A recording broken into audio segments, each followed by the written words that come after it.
สบายดีเนาะข้าพเจ้านางคำยุมเสียงศักดาครูคณิตศาสตร์ปีสี่ซึ่งว่ามื้อนี้แม่นจะมานำเสนอวิธีการเฮ็ดวุ้นที่มีรสชาติหอมหวานมันแล้วก็รับประทานแล้วจะชื่นใจจุดประสงค์ที่สร้างวิดีโอนี้แม่นเพื่อให้ผู้ที่ยังบ่ทันเฮ็ดเป็นนั้นสามารถเฮ็ดแล้วก็ปฏิบัติได้เนาะขั้นตอนส่วนประกอบจะมีวุ้นผงวุ้นเนาะที่เฮาซื้อมาจากตลาด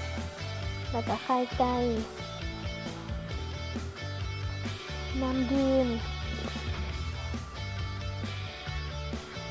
กะทิน้ำตาลและก็เกลือนี่คืออัตราส่วนที่เราใช้ในการเฮ็ดวุ้นในครั้งนี้เนาะตามนี้เลยขั้นตอนทำอีกแน่นเราจะใส่น้ำลงในหม้อเพื่อที่เราจะต้มวุ้นใส่ลงไปตามอัตราส่วนที่เราให้ไว้เนาะแล้วก็ในขณะที่ท่าน้ำฟดแม่นเราจะมาเอาไข่กับกะทิมาตีใส่กันเพื่อให้ไข่และกะทิเป็นเนื้อเดียวกันเพื่อที่เราจะเฮ็ดหน้าวุ้นเนาะถ้าว่าเราใส่ไข่หลายหน้าวุ้นของเขาก็จะหนาและงามเมื่อว่าหม้อเริ่มฟดแล้วเนาะเราจะใส่ผงวุ้นที่เราเตรียมไว้ให้ลงไปแล้วก็คนเพื่อให้วุ้นละลายอยู่ในน้ำร้อนให้ในขั้นตอนนี้เนี่ยเราจะต้องได้ขนวุ้นมั่นคนเรื่อยๆแล้วก็ขั้นตอนต่อมาแม่จะใส่น้ำตาลใส่ลงไปเลยเนาะแล้วก็คนต่อไป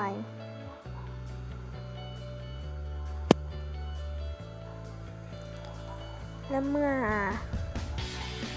เราคนไปเรื่อยๆจนกว่าหม้อเขาจะฟดเมื่อหม้อเขาเริ่มฟดแล้วเนาะเขาจะนำเอาไข่และกะทิที่เขา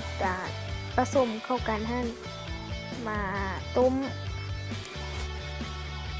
นำกันเลยแล้วก็คนไปเรื่อยๆจนกว่าวุ้นและไข่เขาจะสุก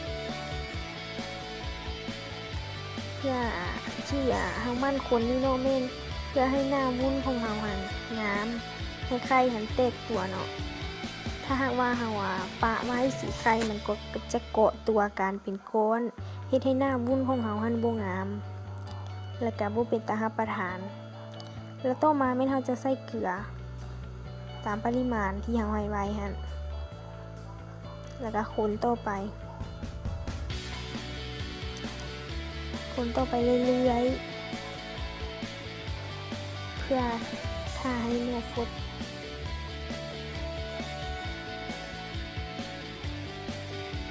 เมื่อหม้อวุ้นของเขาเริ่มฟดแล้วเนาะแม่นเขาจะตักใส่พระธาตุเลยเพื่อท่าให้วุ้นเขาแข็งตัวตักใส่ถ้าหากว่าไผ่มากหนากะใส่หนาถ้าว่าไผ่มากบางก็ใส่บางใส่น้อยเนาะแต่ว่าใส่หนาเนี่ยน่าจะงามให้วุ้นของเขางามเมื่อ30 นาทีผ่านไปวุ้นของเขาเนาะก็เริ่มก็แข็งตัวแล้วพอที่เขาจะตัดเสิร์ฟได้แล้วมาตัดเป็นต้นน้อยพอดีคำหรือว่าไผ่มักใหญ่โกเฮ็ดตอนใหญ่ตามที่ต้องการเลยเนาะ